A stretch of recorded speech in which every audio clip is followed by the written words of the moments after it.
Good morning. Welcome back to the Vitality Project. I'm Dr. Bob.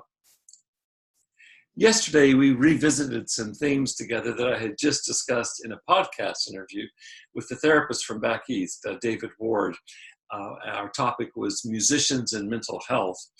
And I shared with you how he and I discussed at considerable length a holistic or body, mind, spirit perspective on addiction and recovery, and how much hopeful light such a perspective really does shed on not only how we get addicted, but how we stay addicted, and hopefully also how we heal from addiction.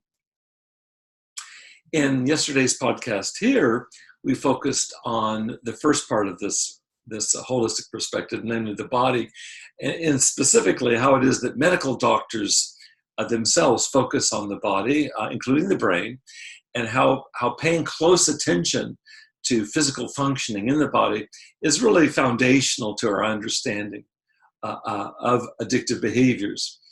But what about the mind? We're talking about body-mind perspective. How about the mind? Well, as I told David in our online interview, the mind has been the central focus of my own work in clinical psychology and recovery coaching these past 40 years. I should know a thing or two about the mind, right? For starters, psychological therapists and counselors are trained. They're trained to help us make sense of our actions, and ideally to offer us some expert support and aid.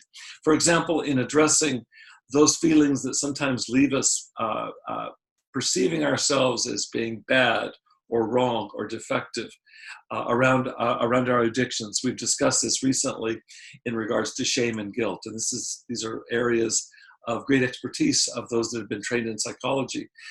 Many psychologically oriented helping professionals can also help us sort through various symptoms that we may have been self-medicating through our addictive behaviors. Some of those symptoms that we might want to reduce or eliminate via addiction include chronic struggles with depression, anxiety, low self-esteem, or sometimes it's just difficulty staying on track in our lives. Also, I want to add that therapists may be helpful to us as we sort through the impact on our addictions of what medicine calls adverse childhood experiences, which includes any trauma in our early development, neglect, abuse, and so on. All of these leave us operating at oftentimes unbearably high levels of chronic stress, many years later, even into adulthood. Let me ask you this. Can you think for a moment about how your own mind, your emotions, even trauma play a part in your own addictions? Reflect on this, if you will, to see what connections you can make there. And come back tomorrow, because we'll be looking more at this and other perspectives from a holistic view as we examine our addictive behaviors. Thanks for joining me today. Have a good day.